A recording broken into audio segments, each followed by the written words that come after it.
Langsung aja saya mulai di sini.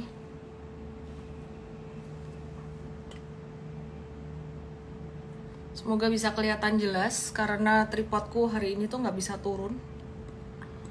Anyway, IHSG-nya hari ini naik, masih melanjutin uptrendnya. Target dari beberapa institusi, beberapa institusional ya, itu sekitaran 7.800. JP Morgan kalau nggak salah juga nargetin di angka 7.800. Sekarang udah di area 7727, artinya udah hampir tercapai tuh targetnya ya.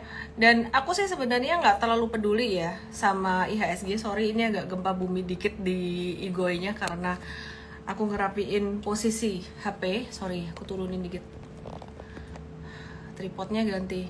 Oke ya. Jadi aku nggak terlalu peduli dengan IHSG. Kenapa tidak terlalu peduli dengan IHSG? Karena pergerakan IHSG itu tidak mencerminkan cuan kita sebenarnya. Ada saham-saham yang naiknya lebih tinggi dari IHSG, ada yang ya anyway, kalau pas dia sideways ada yang lebih tinggi, kalau pas dia naik tinggi kayak gini, ini belakangan banyak dipengaruhi sama brand sih.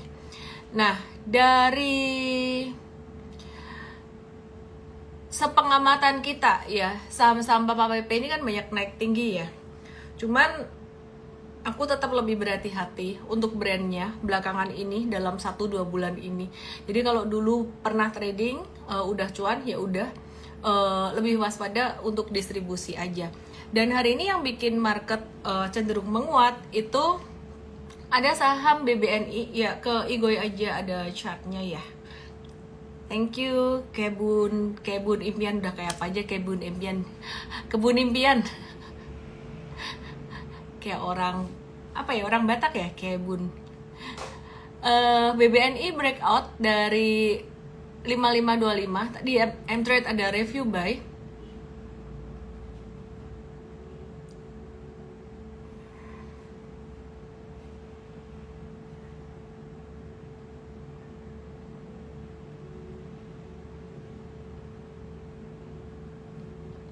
Ya, ini membentuk pattern inverse head and shoulders gede. Intinya arahnya masih akan naik. Terus BBNI udah naik berpotensi menuju ke level 6.000 dalam rentang waktu sekitaran 1 bulan ini. Jadi masih akan oke BBNI. Terus BBRI ini dia udah breakout juga dari pattern inverse head and shoulders-nya dia. Aku coba gambar ulang. Ini udah aku bahas beberapa kali. Kalau projection dari pattern-nya sendiri bisa sampai angka ini ya. Sebentar ya, aku tarik garis.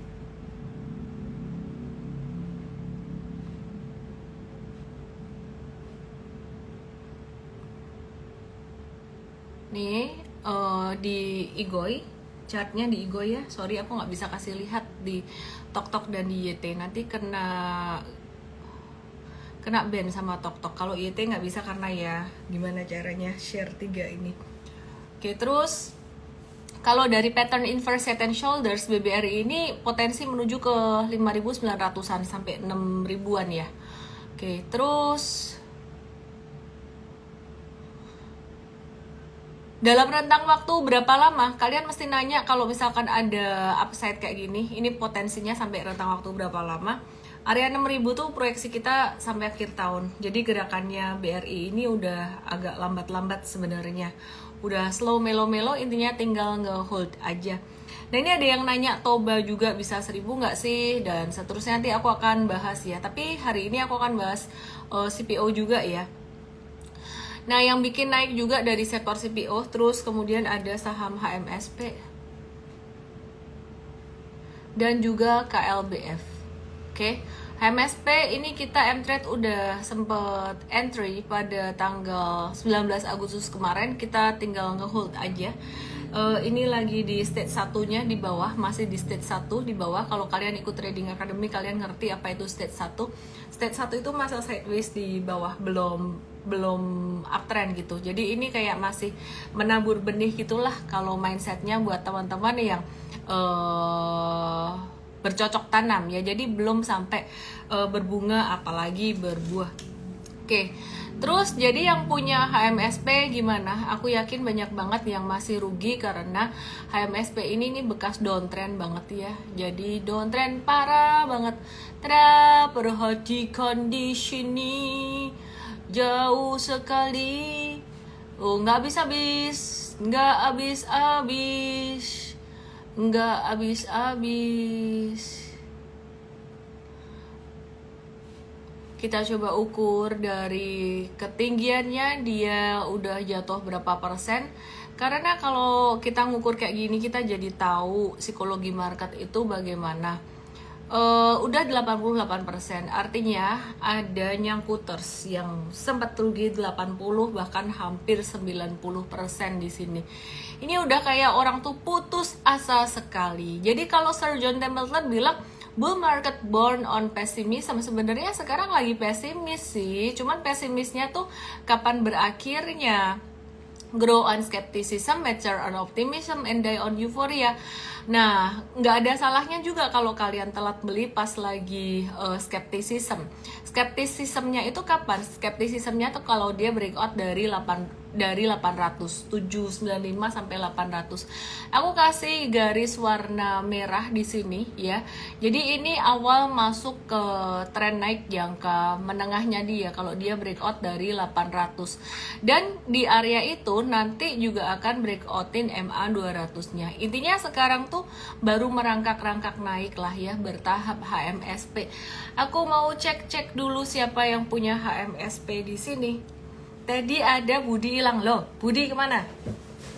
Ya absen ini, absen di kelas nih. Upin Ipin. Ada yang punya HMSP rugi apa untung? Ali aku pasti bahas John Cena. Aku pasti bahas nanti. Halo Lord Fazli, thank you udah follow aku. Aku lagi share chat di Igo ya. Kok malam ini nggak begitu rame ya? Kalian lagi ngapain sih? Weekendan lagi pacaran ya? Aku sudah menduga Jumat. Tolong bahas gudang garam. Oke, aku bahas gudang garam dulu abis ini. Yang di YT, aku lagi share chat di Igoy. Lihat di Igoy ya. Forecast lebih tinggi dari previous apa nih? Oke, GGRM ini bisa banget di watch buat next week ya. Kenapa? Karena HMSP-nya udah bangun dari tidurnya buat jangka pendek atau beberapa hari ini. Ya, jadi GGRM ini bisa di watch, tapi seperti yang aku bilang tadi, sama halnya dengan HMSP. GGRM ini sebenarnya psikologinya di market sekarang tuh masih sangat pesimis sekali. Nah, kita lihat ya, dari puncaknya sampai level terendahnya itu sempat turun sampai 86%-an. Artinya lebih banyak yang rugi daripada yang untung sekarang pas di bottom banget. Kita pakai technical aja, nggak usah pakai valuasi dan fundamental. However, kita cuman mau dapetin untungnya untuk rentang waktu tertentu kan ya. Jadi kalau pakai fundamental sebenarnya dia masih agak-agak tough. Sektor ini masih agak-agak tough. Industrinya tuh masih sunset gitu loh. Nah, kalau gudang garam sebenarnya ini ngelihat pattern akumulasinya tuh masih belum kuat. Masih mendingan masih mendingan HMSP pattern akumulasinya. Karena gudang garam ini masih banyak merahnya tinggi. Volume merah tinggi tuh perhatikan di Igoy. Merah tingginya tuh masih banyak banget gitu loh ya.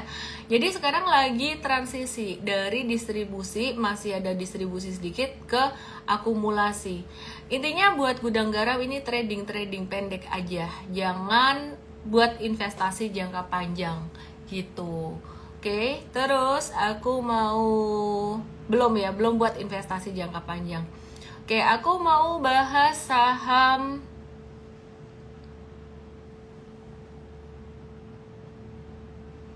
Aku mau bahas NFP US. Jadi NFP itu penting banget buat diliatin bagi yang trading forex sebenarnya. Nah, jadi ekonomi Amerika saat ini lagi menambahkan sekitar 142.000 pekerjaan pada Agustus 2024. Ini lebih tinggi dari revisi penurunan 89.000 pada Juli. Nah, tapi masih di bawah perkiraan sekitaran 160.000. Artinya apa sih data ini? Artinya tuh semakin tenaga kerja tuh semakin melemah, menyebabkan ekonomi Amerika tuh semakin melambat gitu. Terus kalau kita ngelihat The Fed, ya The Fed kan udah mau nurunin suku bunga. Nurunin suku bunga kalau terlalu cepat itu nggak bagus juga, karena akan berimbas pada rate mata uang. Nah, tapi kalau nurunnya terlalu lama, nanti ekonominya cenderung bisa melambat kelamaan. Jadi kalau nurunin suku bunga, ya jadi suku bunganya diturunin, itu kan tujuannya supaya uang tuh bergerak, enggak diem di bank aja. Kalau uangnya diem di bank, nanti duitnya tuh nggak muter di sektor real. Terus orang kayak mau nabung, mau naruh di bank aja gitu. Terus orang mau ngutang buat ngembangin bisnisnya, mereka juga jadi mikir resiko kan kalau tinggi bunganya. Dengan suku bunga diturunin, ekonomi akan bergerak dan jadi lebih bagus.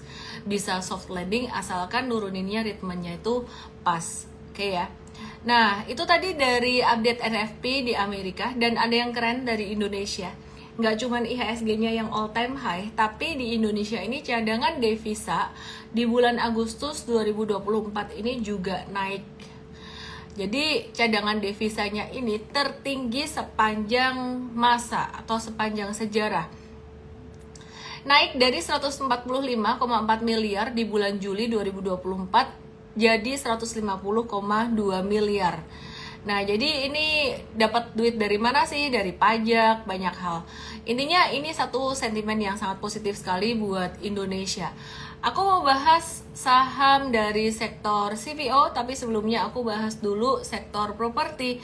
Aku mau nanya teman-teman di sini, kalian lagi punya saham apa aja? Tulis dong di komen. Halo F. Tulis di komen dong.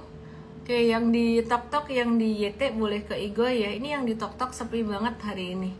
Kayaknya lagi pada malam mingguan deh. SMRA, Unilever, ITMG. I'm so happy to be back here again.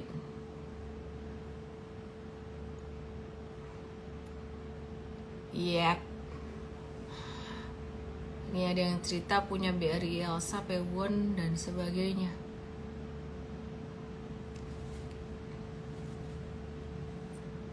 Oke, mari kita lihat satu-satu dari sektor properti, update lah ya sektor properti. Aku lagi seneng bahas sektor properti nih. Kenapa?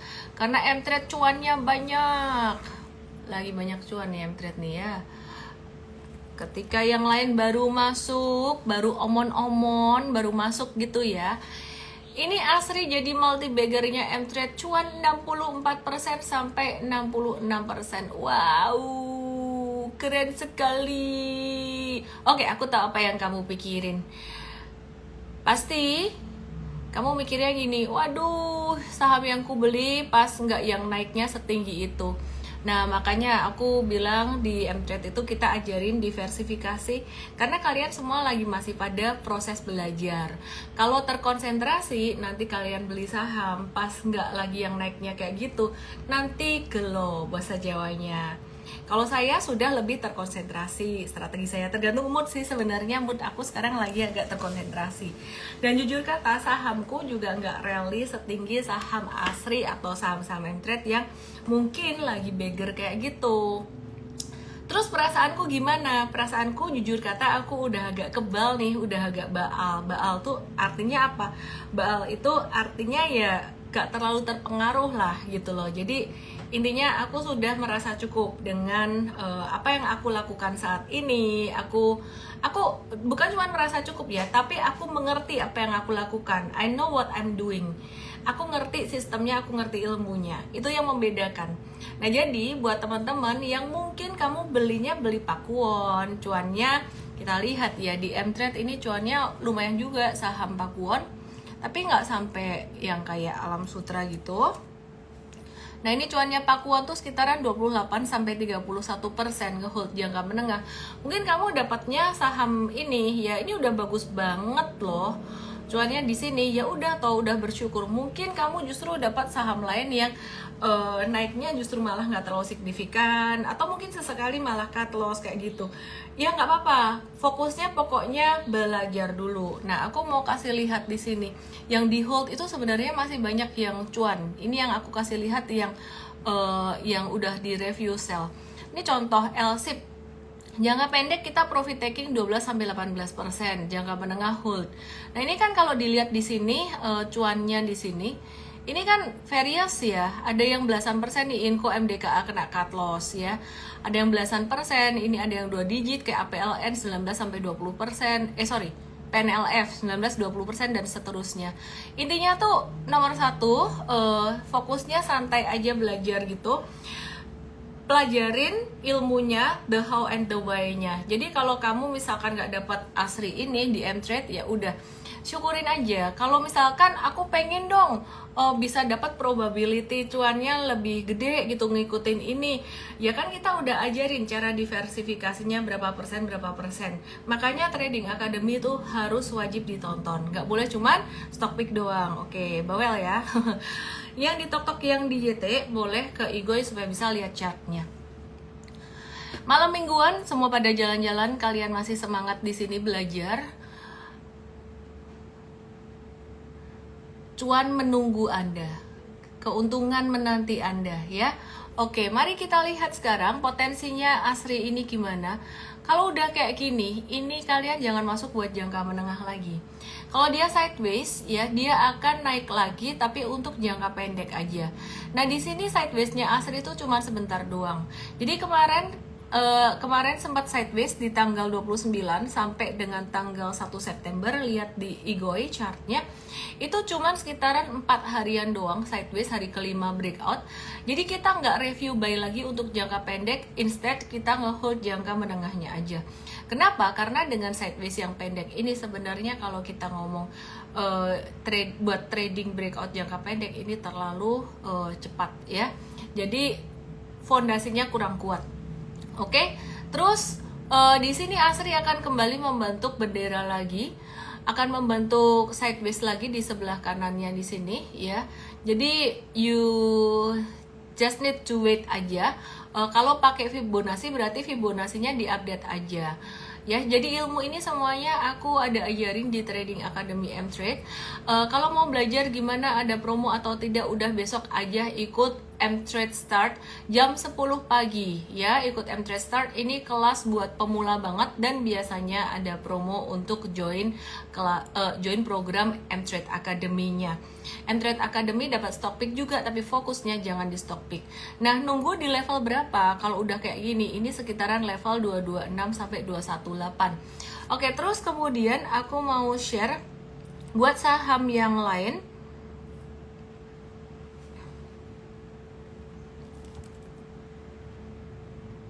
Saratoga ini perusahaan investasi. Kita waktu itu udah proyeksikan Saratoga ini bakalan naik karena Adaro-nya udah naik duluan gitu kan. Adaro anak usahanya dia ya. Nah, terus salah satu masuk dalam portfolio dia kan. Nah, terus perhatikan di sini, ini Saratoga dia juga akan sideways. Ada kemungkinan dia akan breakout lagi mengikuti patternnya ASRI tadi. Ya, jadi di watch area 2400 ini adalah area resistance sideways-nya dia. Jadi kalau breakout dari 2400 ini bakalan lanjut uptrend lah ya. Jadi trennya akan lebih bagus lagi. Cuman saya lebih seneng jika si Saratoga ini dia ada sideways dulu ngebentuk bendera di sini. Dengan adanya fondasi yang lebih kuat, ada sideways di sini, ini justru malah rally-nya itu bisa sustainable dan cuannya bisa sampai 3 digit. Kalau rally-nya model-model kayak ASRI gitu, itu biasanya gampang naiknya, gampang turunnya juga. Maka dari itu aku nggak menyarankan beli di pucuk, belinya pas di sideways aja, antara buy on weakness di sideways atau breakout sideways. Kira-kira kayak gitu. Nah, untuk Saratoga sendiri di M-Trade ini bagaimana?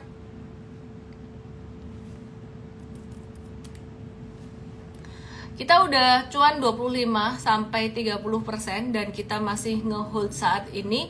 Jadi ya anyway, congrats buat yang punya, yang nggak punya ya udah berbahagia aja, tetap berbahagia. Masih banyak saham-saham yang lain yang nanti bakalan bisa kayak gini. Jadi paling penting pelajarin ilmunya dulu. Besok ngikut M-Trade Start tuh wajib, you have to make time. Kalau mau dapetin cuan, you have to make time. Jadwal besok pagi jam 10 mau hangout, mau apa, kamu harus make time. Kenapa? Kamu nggak bisa ngandelin dikasih tahu the what-nya aja. Karena saham tuh ibarat kalau udah masuk ke pasar saham, kamu belajar masak. Kamu belajar masak, bukan kamu ngandelin kayak di restoran dimasakin, itu reksadana.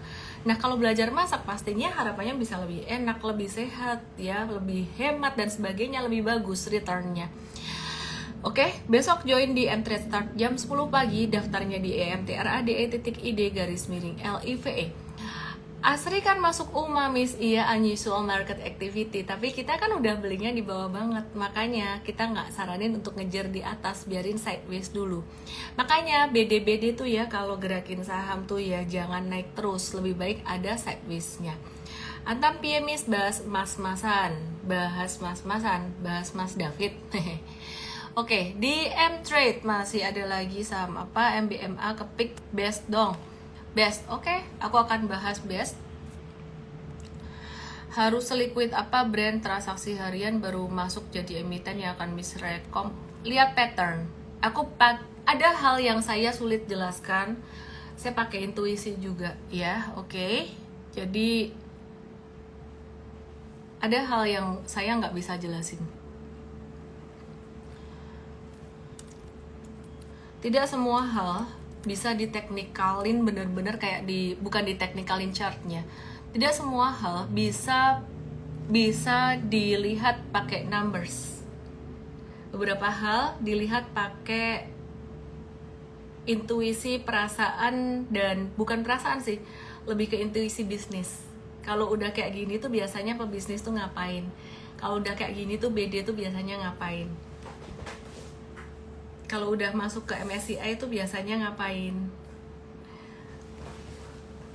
masuk ke FTSE biasa ngapain ya. Jadi nggak cuman pakai numbers kayak gitu doang, karena kadang-kadang some people, some institution, mereka bisa bikin numbersnya, ngelihat kita punya selera kayak gimana. Makanya jangan numbersnya tuh jangan gini loh, nomor 1 banget kalau kamu maksa ya, saya kasih tahu pakai pattern, pakai numbers. Kenapa? I'm being very careful with brand. Cuman 1 aja. Logikanya tuh gampang sebenarnya. Kalau saya dipaksa pakai numbers atau apa yang bisa dilihat saat ini, logikanya tuh gampang banget sih. Barito Renewables Energy, aku akan cuman pakai ini doang. Ini dalam waktu berapa bulan ya? Oktober 2023, belum ada 1 tahun dia udah naik 1000%. Terus valuasinya juga ketinggian. Logikaku cuman ini big money yang masih mau masuk di perusahaan ini dengan valuasi tinggi. Saya mempertanyakan logika mereka tuh gimana ya, karena kalau big money investor gede ya bisa aja mereka melihatnya sebagai growth company, beberapa growth company dibeli dengan valuasi tinggi. Tapi kok beberapa perusahaan big company masuk ke emiten yang valuasinya tinggi itu fail. Contohnya GoTo jatuh, terus banyak lagi mereka masuk ke emiten yang valuasinya tinggi itu fail. Jadi kalau big company, they have to see the valuation kalau mereka teliti. Intinya aku nggak nyaman di situ. Dan sekarang banyak pilihan saham bagus, bisa cuan sampai puluhan persen, bahkan hampir mencapai 100%. Kenapa sih harus brand? Kenapa sih harus saham-sahamnya Pak PP gitu loh? Aku bukan sentimen loh, aku pernah cuan dari sahamnya Pak PP. Tapi maksud aku, supaya kamu gak kena jebakan Batman gitu ya. Ini bukan ngomongin Pak PP-nya, aku ngomongin semua saham. Kamu harus lebih pintar daripada mereka. Daripada siapapun lah. Daripada big money atau BD-BD gitu loh. Kamu mesti bisa melihat, merasakan kalau kamu di posisi mereka itu sekarang tuh lagi gimana? Lagi cuan gede, masuk ke FTSE udah ditarik, terus mau ngapain? Kalau udah masuk ke FTSE, investor-investor gede yang masuk itu wajar, dan investor gede masuk di pucuk, di ketinggian. Bisa salah nggak mereka? Ya nyatanya BlackRock masuk ke GoTo bisa turun juga. Oke, anyway, kalau ada yang lain kenapa harus itu gitu sih, kayak kita nggak harus kayak stuck di satu saham atau di sektor atau di grup tertentu gitu loh. Oke, balik lagi. Aduh, tadi mau ngebahas apa ya? Best Bekasi Fajar Industrial ini juga lagi uptrend. Ini saham trading. Ini saham trading, jadi jangan di hold lama-lama ya. Ini bakalan naik cepat, tapi turunnya juga bisa bandingannya bisa cepat juga. Ya, jadi pattern kayak gini, ini bisa dilihat sideways-nya tuh sebentar doang, terus breakout gitu. Jadi best ini M-Trade udah masuk beberapa hari yang lalu di 127. Masih boleh nggak kalau masuk? Stop loss sih di sekitaran 117 lah ya. Kalau misalkan kamu masih berani stop loss di area itu ya silahkan. Wah, tapi kalau stop lossnya pakai 124 boleh nggak? Itu area kita masih area kita masuk di situ. Jadi kita masih punya barang di, kamu cut loss, kita masih punya barang di area BEP. Ya, masuk M-Trade aja lah, belajar di M-Trade, besok di EMTRADE.ID garis miring LIVE. Yang di tok yang di YT ke Igoy aja ya. Iya, buka IG-nya malah disuruh bagi, gak tahu gimana, ambuah nggak ngerti. Kamu lihat ke Igoy aja, lihat Igoy aja ada chartnya, oke ya? Ya, terus kemudian aku mau bahas sektor CPO. Ada apa dengan sektor CPO? Ya, kalau berita pas lagi naik, cocokologi dicari berita positif mah bisa. Kalau pas lagi turun cari berita negatif mah banyak. Tapi yang paling penting adalah gimana kamu masuk sebelum keluar berita itu, ya. Dan jualan ketika berita-berita itu sudah keluar, ya kita ngikut. Big money biasa pakai berita bagus buat jualan. Ya kita jualan gitu loh. Nah, ini berita bagusnya udah keluar, tapi belum sampai yang level optimis atau euforia gimana sih. CPO itu M-Trade udah cuannya lumayan. Ya, jadi ada beberapa katalis positif sektor CPO. Yang di tok yang di YT boleh ke Igo untuk lihat chartnya. CPO ini pemerintah, salah satu sentimen positifnya, pemerintah tuh berencana bakal nurunin pungutan ekspor minyak sawit dan mengubah penghitungan tarifnya dalam persentase gitu. Jadi ini akan menguntungkan emiten-emiten CPO ya, karena biaya operasionalnya jadi lebih rendah, bisa nurunin harga juga, dan daya saingnya bisa jadi lebih baik gitu, bisa lebih cuan juga. Pemerintah, yang kedua, pemerintah tuh mengekspor CPO, dan ekspor CPO-nya diperkirakan permintaan ekspor CPO itu diperkirakan akan meningkat ya, bukan pemerintah. Permintaan ekspor CPO itu diperkirakan akan meningkat beberapa bulan ke depan, terutama dari India dan China, dua negara pengimpor CPO terbesar dari dunia. Dan China itu udah mulai mengamankan beberapa kargo untuk pengiriman di bulan Desember karena bakalan nambah stok CPO akibat faktor musiman. PMI manufaktur China juga cukup bagus sehingga ini bisa meningkatkan impor batu bara CPO dari Indonesia. Terus kemudian yang ketiga, harga referensi CPO di bulan September ini naik 2,32% secara bulanan. Terus program mandatory biodiesel B40 yang akan diterapkan pada Januari 2025 akan berdampak positif buat sektor CPO juga gitu. Dimana kebijakan ini tuh mengharuskan biodiesel diproduksi dengan 40% bahan bakar nabati, yaitu minyak sawit gitu ya. Terus yang kelima, tren harga pupuk itu juga masih rendah. Ya, jadi tren harga pupuk yang masih rendah akan mengurangi beban dan menggenjot margin perusahaan. Oke, terus kemudian kita akan lihat saham-saham CPO. Langsung aja ke Igoy. Igoy-nya sama kayak yang di tok ya. Mari kita lihat. Oke, kemarin kita ada bahas beberapa saham ini. Kita mau review AALI sekarang. AALI kemarin tuh breakout. M-Trade udah ada di sini, Astra Agro Lestari udah ada, dan cuannya baru sekitar 5-6% aja. Hari ini tadi kita profit taking untuk yang jangka pendek. Kalau jangka pendek itu kayak tektokan terus gitu ya, beli jual gitu. Ellen lebih suka trading jangka menengah karena jangka menengah itu lebih santai dan lebih banyak cuannya ya. Tapi jangka menengah kalau kalian masih pemula, saya sarankan ya diversifikasi dan separuh dijual jangka pendek, separuh jangka menengah, biar kalian bisa ngerasain sistemnya. Belajarnya di M-Trade ya. Kita kasih tahu kapan buy and sell-nya, tapi fokus belajarnya. Besok jam 10 daftar di emtrade.id garis miring LIVE. Nah, what to expect with AALI? AALI masih akan uptrend. Hari ini breakout dari MA 200-nya dan bakalan bisa naik sampai ke level 7000. AALI jangan beli sekarang. Jangan beli kalau pas dia besok Senin naik lagi, jangan. Belinya kapan? Biarin pas dia sideways dulu. Karena dia sudah naik 2 hari berturut-turut, itu sekitaran 6%-an. Ya, jadi biarin dia stagnan dulu. Bakalan ada sideways nggak? Pasti ada sideways, nggak mungkin nggak ada sideways. Kenapa? Karena ini juga sama. Bekas downtrend panjang, ini pasti banyak nyangkuters yang mereka mau buang barang dulu gitu ya. Terus kemudian kita akan lihat buat saham yang berikutnya. LSIP.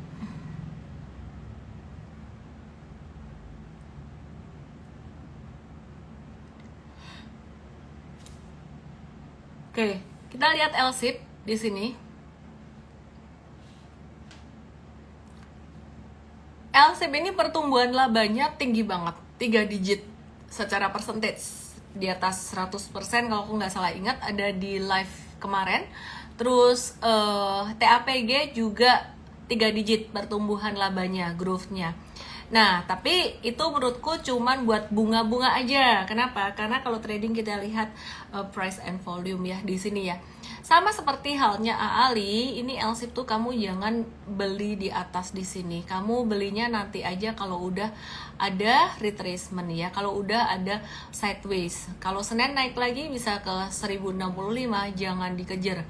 Biarin sideways dulu aja. Jadi sekarang yang baru breakout itu ada AALI dan LSIP. Jadi kalau si propertinya udah ngacir kemana-mana, nih AALI dan LSIP nih baru awal, dan ini 2 kandidat multi bagger stocks. Kita jangan kejang-kejang dulu, nanti kamu kejar harga di atas. Ini kenapa kandidat multi bagger stocks? Karena breakoutnya volumenya tuh bagus banget. Di M-Trade sekarang LSIP udah cuan 12%-an dan kita masih akan hold terus. Kita lagi nunggu sideways untuk masuk yang kedua kali buat yang jangka pendek. Jadi kita ada 2 strategi, belinya barengan tapi jualnya separuh jangka pendek, separuh jangka menengah. Yang jangka pendek ini sudah profit taking pada tanggal 6 September yaitu hari ini, dan separuh kita hold jangka menengah. Si separuhnya yang udah kejual ini dapat cash kan, nanti buat muter lagi duitnya. Jadi trader itu penting banget, kamu mesti punya cash flow buat dirimu, bukan cash flow perusahaan. Supaya apa? Supaya duitmu bisa muter terus. Trader tuh gak boleh nyangkut, karena kalau nyangkut kamu gak bisa muterin duit. Trader tuh penting ada pembatasan resiko supaya kamu punya cash buat muterin duit, karena trader tuh pedagang. Kalau investor ya investor ada floating loss, itu normal. Yang paling penting milih perusahaannya sudah dari fundamental, kualitas, kuantitas yang bagus, pangsa pasar, bisnis model, manajemen, profitabilitas, valuasi, baru terakhir biar nggak kena value trap, dibantu dengan strategi super investing kita pakai chart ya, itu dipelajari di Mvest kalau yang ini.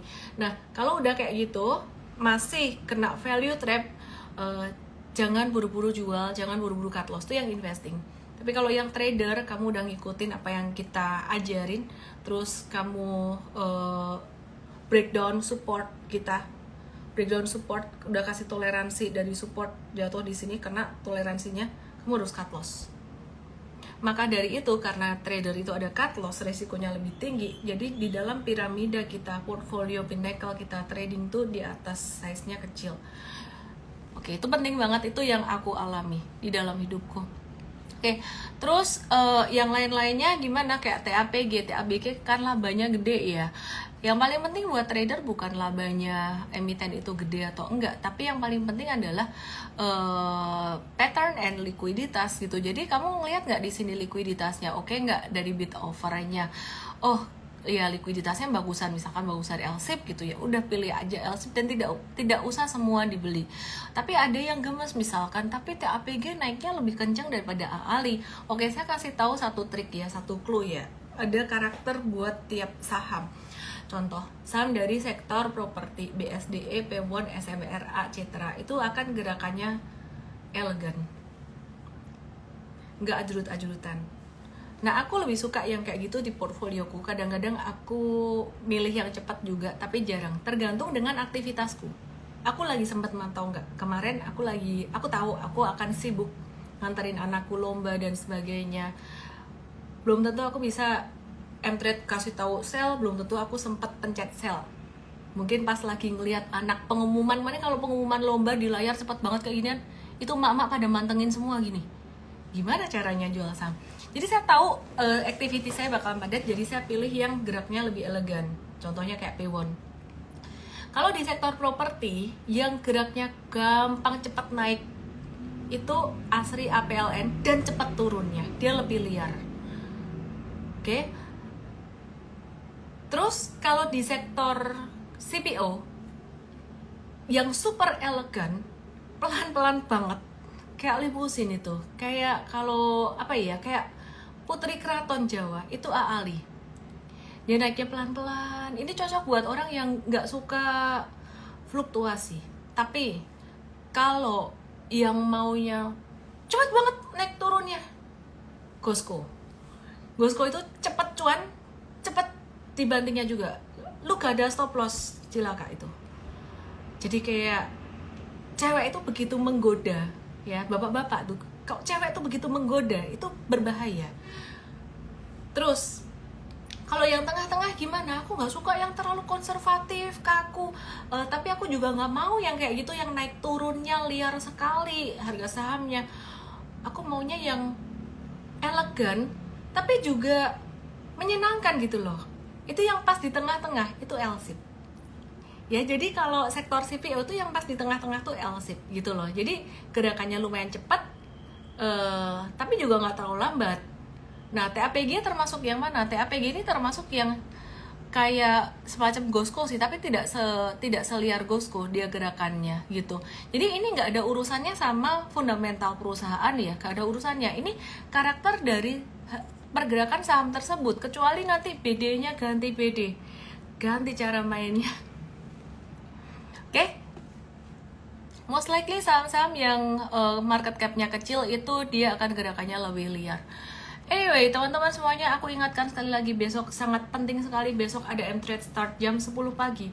Buat kalian yang mau belajar trading saham, kalau setiap hari di live saya menjelaskan tentang saham ini dan itu, besok di M-Trade start tuh dikasih ilmunya, dikasih the why, the how, supaya kamu ngerti, kamu pinter, kamu nangkep, kamu berubah dari confusion ke conviction, dari kebingungan jadi yakin dan mantep. Oke?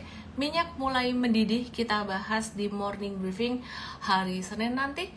Saya Ellen May, happy weekend and see you tomorrow di M-Trade start besok jam 7 pagi, jam 10 pagi, maaf.